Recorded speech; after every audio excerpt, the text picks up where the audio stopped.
Today's the 25th day of May, 2023. It's the Thursday before the Memorial Day holiday, the beginning of summer for many.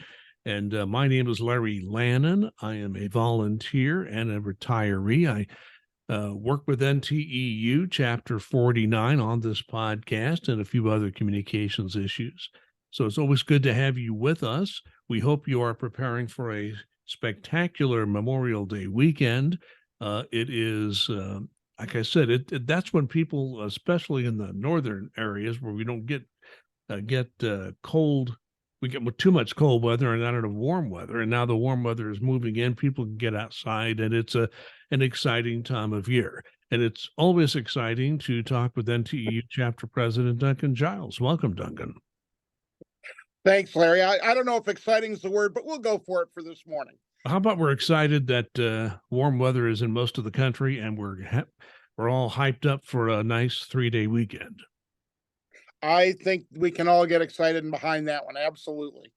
And of course, we've said this before in central Indiana, where you and I both reside. You know, Louisville had their Kentucky Derby just a few weeks ago in early May.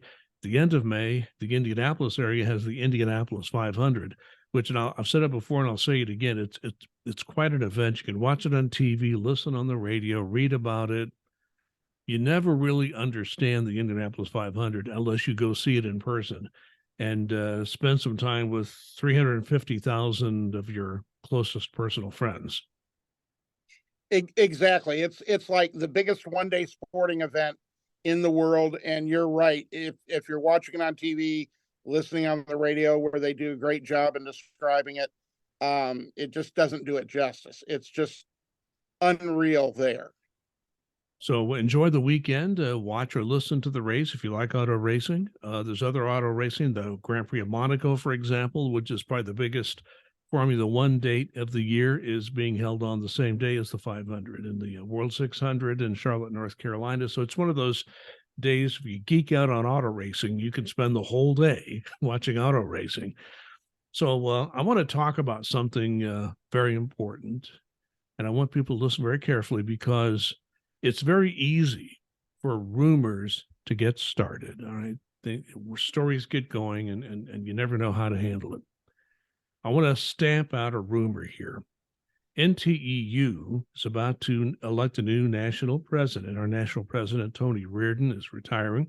So there will be an open spot, and the convention in August will vote on who our new national president will be. And I just want to make it clear, nobody running for national president of NTEU plans to announce their candidacy with Elon Musk on Twitter. Just letting you know. Yeah, I don't think that would be a wise move whatsoever after the epic meltdown from yesterday. That was, I'm not sure if that was a sign or it was just like, hey, let's try and do this town square thing, even though we've laid off most of our engineers. And surprise, surprise, it didn't work, and it was super glitchy. Who'd have thunk it? As somebody who has worked with audio a good part of my working life, especially early on, the idea that you can't get an audio production nationally is a little strange. I'm sure they had their story as to what happened, but a little hard to understand. Well, let's get to our serious issues. We have many of them. And guess what? Last time we were on, I was thinking, hey, when we have our next podcast, we'll explain to you how the whole debt ceiling was settled, right? Wrong. It's right where it was the last time we talked to you last week. There is no resolution to the debt ceiling. I did see the Senate majority leader was it yesterday or the day before? He was in Lexington, Kentucky, and some TV reporter asked him about the debt ceiling. Are you concerned? And he said, I'm not concerned at all. We'll get it all settled in time. No, we will not default. And he just got turned and walked away. Is he right, Duncan? I'm glad that the majority leader has that confidence, because I, at this point, certainly don't. I was stunned, literally stunned, when they sent the House of Representatives home on a break right now. This is something that has never, we're facing in the next week or so, something that has never occurred in our country's history, And, okay, well, you're going to be subject to 24-hour recall. We need to get this settled yesterday. And I've said it before on this podcast, and I'll continue to say it. The debt ceiling is never something you should be playing chicken with. It's coming down to literally the wire, as Secretary Yellen has said.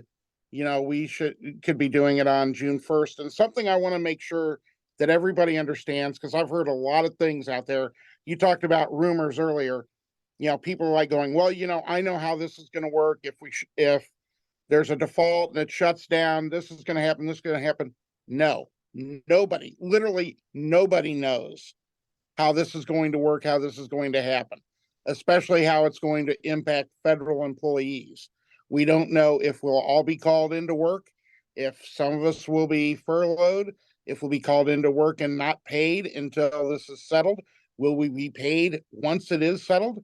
We know all these answers for a regular government shutdown when we run out of funds, but a debt ceiling is totally different. And so I want to make sure that everybody understands how serious this is and that this has not occurred before. So there is no roadmap, folks. We don't know how this is going to go. Well, I'm sorry. I think I told you before when we discussed this more than once. In 2011, I was a manager of several taxpayer assistance centers. And 2011 was the last time we had this possible looming debt ceiling issue over our heads.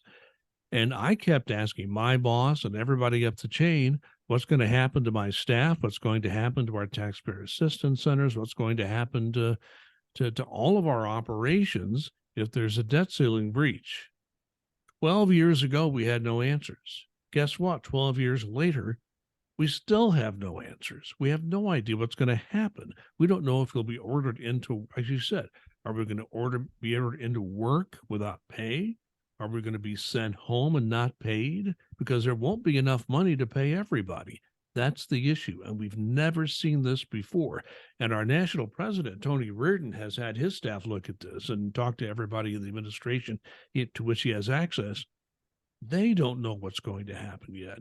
It's still on the drawing board, and there are some issues about how much discretion Treasury would have as to what bills to pay and not pay if there's a debt ceiling breach. So you are exactly on the money, Duncan. Uncertainty is the only thing we know now. Yeah, I mean, there are certain people saying, well, Congress can dictate, who gets paid when, and the president can dictate who gets paid when. Again, we're in uncharted territory. Nobody knows if legally they can do that. Does everybody receive a percentage? And irregardless of everything else, if this does occur, and the signs are already starting, because firms like Moody's Analytic, who does credit ratings, have already been shouting from the rooftops. This had a definite impact on the United States credit rating in 2011, which is not recovered fully from yet. And once you see credit ratings go down, interest rates go up, stock markets tank, your thrift savings and any money you might have in a 401k is absolutely going to go down. There's just it's all bad ramifications. There isn't anything good to come out of this. And there needs to be a solution on this yesterday. Well, there's another aspect of this that I've been reading about lately, and this is, you read reporters who cover Capitol Hill and the Congress, and some have better sources than others. And I was reading some people who do have some excellent sources and have had a good record reporting accurately about what's happening in Congress. And here's the part that I still am trying to wrap my head around. Most people covering this situation say that there's a fairly large group of Republicans that will never, under any circumstances, vote to lift the debt ceiling, no matter what's agreed to. And that even though the Speaker of the House is a Republican and presides over his caucus, and this, I hadn't heard this until yesterday, but this bowled me over. It could take as many as 100 Democratic votes to pass a debt ceiling bill in the House of Representatives. So that could be a good or a bad thing. I mean, it could be a bad thing in the sense it's going to be hard to fashion that together. If there's anything good about it, it means that any agreement reached has to be very bipartisan and has to be something both parties can live with, even if a group of people in the House of the Republican Party are not going to go along with it. But the idea that the speaker would need up to 100 votes to pass any debt limit ceiling lifting, to me, I haven't seen a situation like that in my memory in the U.S. Congress. I can't even, I saw the same reports and I can't fathom that. We're not going to lift the debt ceiling.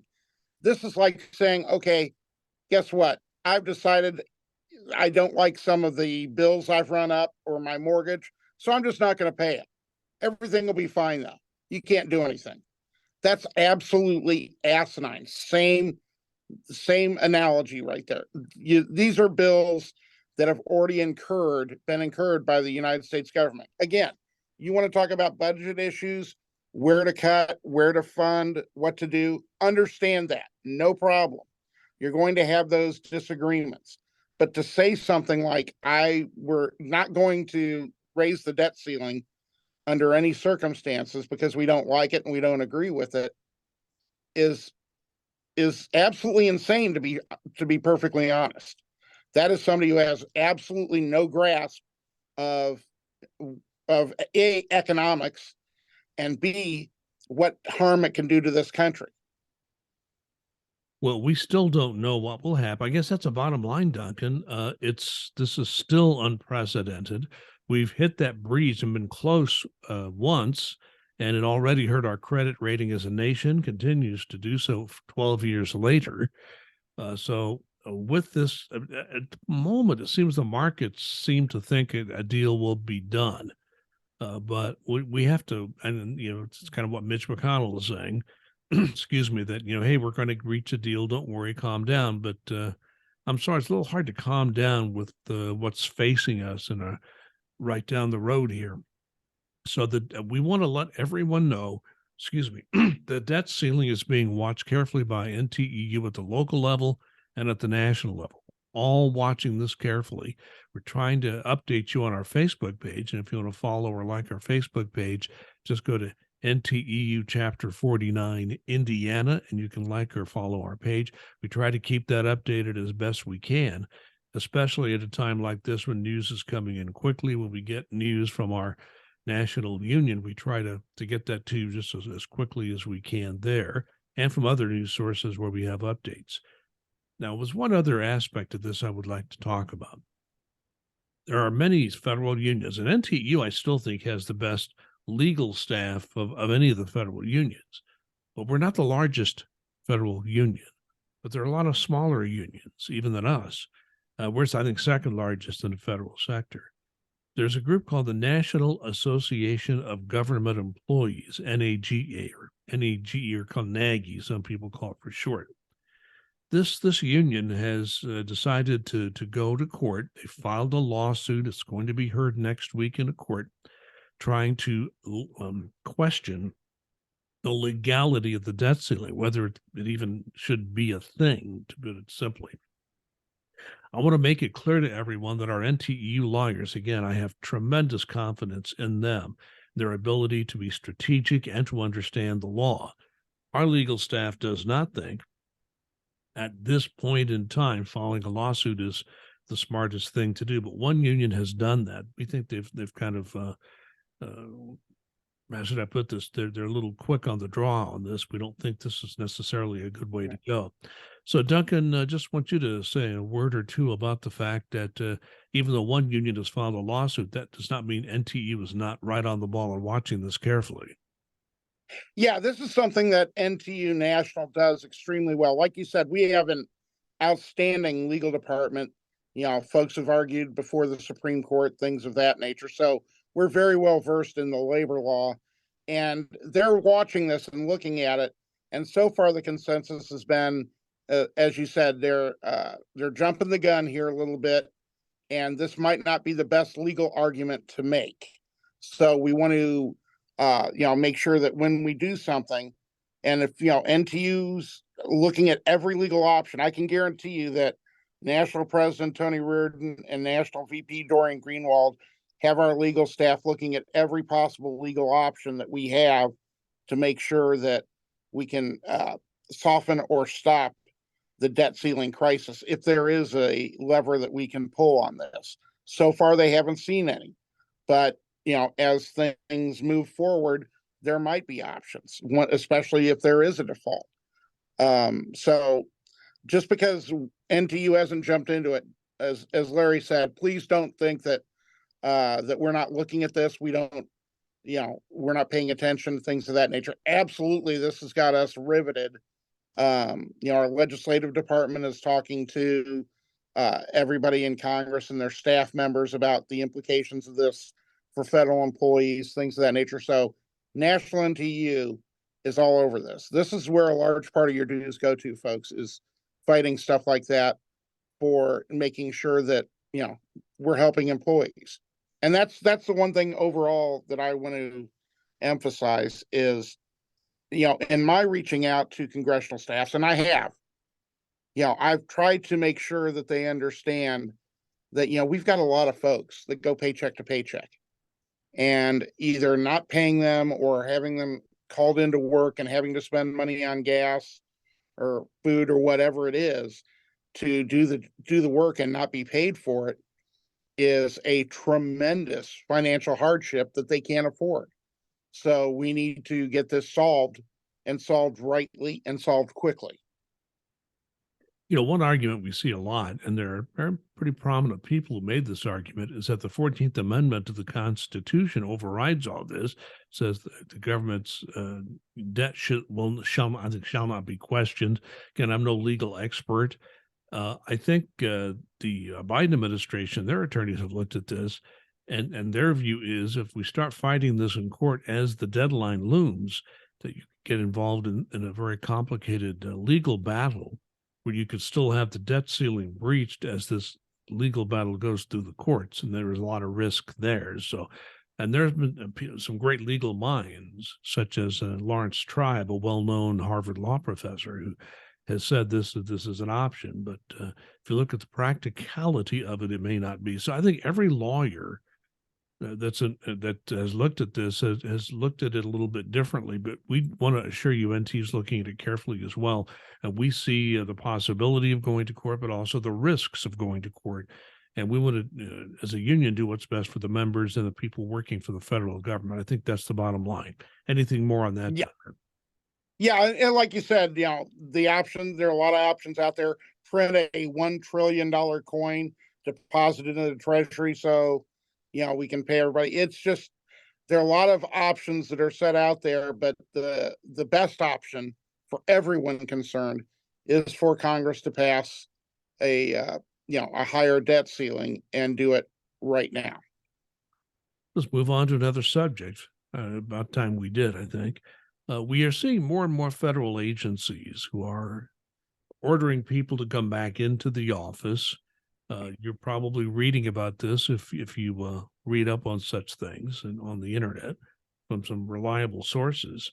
So what's happening at IRS? Well, Duncan, at IRS, we have had contract language that's been in there for some time. We've been a hybrid system. We only during COVID, when people could not come into the office, have we had total telework. And now that the emergency has been lifted for some time now, NTU's contract says you have to be in the office, I think, 2 days out of every pay period, which is roughly a 2-week period. So that hasn't changed. So talk about how our contract, the NTU contract with IRS, impacts what IRS is doing in terms of returning people to the office. Yeah, that's one of those things where every federal agency is going to be a little bit different, depending upon if they do have an agreement that covers all their employees or not. IRS has one. VA right now is starting to say, okay, we're going to have our people come back into the office in their central region, and then we're going to have more come in and more come in. And you're starting to see more agencies come to that. I'm sure that there are many executives at the IRS who would like to see, more employees come back to work. I'm sure they'd love that. Well, they're going to have to negotiate it. And right now it's not an open negotiation period. Our contract is very clear and how the telework system works, especially for frequent teleworkers. And, that's not going to be changing unless Congress passes a law and the president passes it. And right now, as we've seen, as we just discussed, Congress is having a tough time passing any law that they can agree with. So I don't think that this is foremost on their minds. I understand that there are a lot of businesses out there who depend on people being in their offices so they can, provide them lunch, food, things of that nature. I get that. I totally get that. But, we're looking at the individuals that we represent. And our agreement states that, you can continue to telework. And if they want to reopen this at a midterm, which will be it's a 6-year contract, so it'll be in 2025, that would take effect, then, we're happy to hear from them. But until then, that contract is going to rule unless there's a change in law.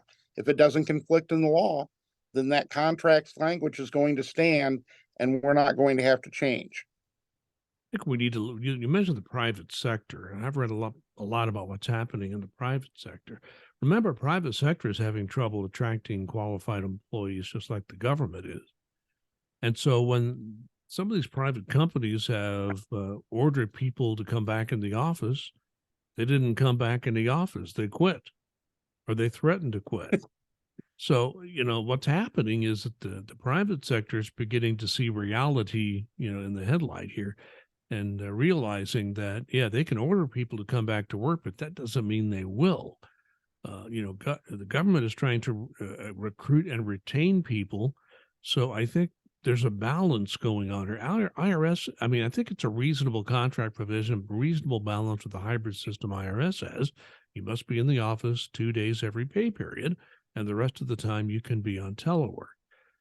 So this really started years ago with something called FlexiPlace for the field people who were working in collection and exam, who were out in the field quite a bit, could go home. Let's say when they're done with an audit, instead of going back to the office, they can go home, or they can stay at home and work on their whatever they're working on with their audit. But it has now expanded with the expansion of technology into telework, and I think the service, as well as all of government and the private sector, anybody who employs anybody, has got to take a look at this balance and make sure they have the correct balance to get their work done, but also to keep their workforce.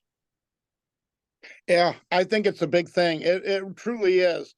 A lot of the people making these decisions, both in the private sector and public, are our generation, baby boomers, and they're trying to dictate these types of things to other generations who have, and I think for the better, a good sense of a work-life balance. And it's just this type of dictating is not going to work well, as we've seen in a lot of private companies who are losing folks. I, in my interactions and what I've read and seen and heard from Commissioner Werfel, I think he's got a pretty good grip on this. I don't think he's going to be looking to try and force anybody to do something that's against the contract, that's not in the best interest of the service or the employees. So I think we're in pretty good ground for the IRS at this point, but it is something that's interesting to watch across the government and other agencies, as well as the private sector, for people who are, hell bent on, I have to have people here in the office so I can watch them because they're not as productive at home. Well, if they're not as productive at home, then there are ways to address that. You take a look at it. If you need to bring them in off of telework because they're not being productive, there are ways to do that, even under our contract. But the vast majority of the time, that's mostly hearsay, and you can't really substantiate that.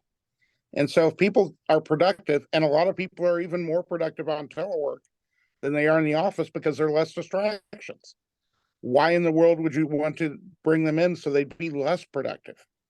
It just for, well, we need to bring them in so I can see them. That type of management mentality went out of the window a long time ago. Yeah, I've always wondered about this notion that, yes, if somebody's not being productive or they're not performing well at home, all we have to do is bring them in the office and that'll solve everything. I don't think so. Having been a Yeah, manager, unfortunately, I've seen I've seen too many examples where you bring them in and they're not productive there either. Or like I said, they're much more productive. You make them come in and, well, you're not as productive here as you were at home. Why is that? Because I have less distractions. I'm able to work more. I don't have people stopping by my desk like, a micromanager stopping by my desk every 15 minutes to check to see what I'm doing. I'm just doing the work. So, I think it's something that, let people do the work the best way they can and to be the most productive that they can. And that works well for everybody, the employee, management, and most importantly, the American taxpayer who we're here for. Let's move on to something else. We're bringing in new people. They're going to training classes. Once someone has completed training, there's another phase. It's called OJI, on the job instruction. So in order to have that, IRS needs to have on the job instructors. Anybody gets worked at an IRS job will have gone through OJI. Once you've finished your training, you get on the job, you start working, and that OJI is a tremendous resource helping you get through that situation where you're trying to apply what you've learned in the job that you're doing. I understand, Duncan, there's at least a part of the service where there have been some issues with the OJIs. Explain what's happening. Yeah, and this is in a large part of the service as well. It's getting worse and worse. What's occurring, especially with folks in SBSE, is that you've got revenue agents and revenue officers who've just been in the service a couple of years who are serving as OJIs. And people go, well, why aren't there more experienced people doing this? Well, we want people who are in the same POD. Okay, I understand you want them in the same post of duty. That's optimal, absolutely. But if you've got more experienced people who can help them remotely, why wouldn't you want to tap that? There's nothing wrong with people who've only been here in a short time, but they haven't seen as much, especially folks who've not been here pre-pandemic. When you've got them being instructors and they haven't really been in the field a lot versus, people who've been doing the job 10, 15, 20 years, that's quite a bit of difference. Why aren't these people who are seasoned volunteering? Because they're not getting a significant reduction in their inventory. So if I'm a very seasoned person and it's like, okay, we want you to be an OJI. Great. I'd love to help out people. What are you going to do with my inventory that I've got here that you're on me all the time about overage and wanting to turn cases and wanting to close things? Well, it's going to be a slight reduction. Okay, you're wanting me to help all these people, but you're only going to give me a slight reduction in my inventory? That's like shooting myself in the foot. So you're seeing more and more seasoned people saying, I don't want to deal with this because it's going to end up eventually hurting me either in my appraisal or in what I'm looking to do further on in my career. And so they don't want to do OJI, and that's just a morale buster that's horrible for everybody. So there needs to be a solution to that problem into making, folks who are going to be OJIs and have considerable employees under them that they're helping out, because that's what we want to do, is pass this knowledge along, is to give them a significant reduction in their inventory, if not take their inventory away. Short-term pain, long-term gain. It's a very simple equation, and that's a way to solve a problem. And there's two issues here. Number one, incentivizing people who are best to do this work to do it. As you said, that incentive is not there right now. Second thing is we have to think of this in terms of employee retention. If OJI is not going well, retaining trained employees is not going to happen. We'll continue to have these washout ratios, which are very high.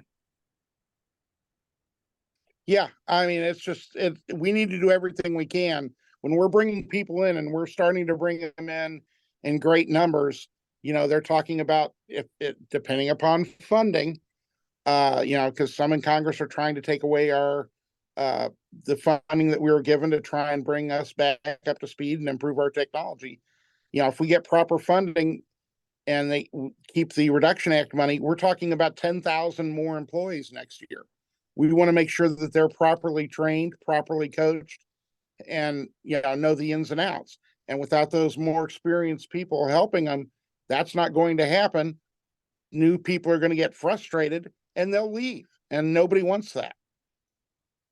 Well, also one last thing before we go, because we're about out of time. OPM has a new guide on retirement, sort of a guidepost, if you will, on a timeline on how you should look at your retirement when it's on the horizon. You've looked at this new guide. And what do you think of it? I think it's a good tool. It tempers expectations, and that's the big thing right now for retire people who are looking to retire. The couple of main hits that I want to give on this are they don't start processing your retirement until your retirement date is official, until you're right there. The reason for that is that you can change your mind up until the day you retire. So they're not going to start that paperwork until then. And the fact that the IRS is going to have your paperwork for a considerable amount of time before they give it to even OPM. So they're talking about a 3 to 5 month process, and it also talks in this guide about what the hitches might be. And so I think it's informative. It's a good first step until OPM, as they're striving to do, starts to go more electronic and less paperless. About out of time. Any quick final comment from you this week? Yeah, I just hope everybody has a safe and fun Memorial Day holiday, and keep in mind what this holiday is about. For folks who have fallen in defense of our country and in defense of democracy. Tyranny is a horrible thing. We see it all over the world. This is, tyranny is a bad, bad thing. And the folks who have fallen for this, be it from Bunker Hill on up, have given their lives to promote this democracy that's the United States, and we should give a moment at least to thank them for their sacrifices and the families who've had it been impacted by this. My only final comment is that Duncan is right. He has it right on the money. Thank you, Duncan, for your comments, and thank you all for watching and listening our chapter 49 podcast. Enjoy the holiday weekend if you're listening before the Memorial Day weekend. So again, it's been our pleasure to once again speak to you. Thank you very much for taking some of your time, your valuable time, to listen to our podcast.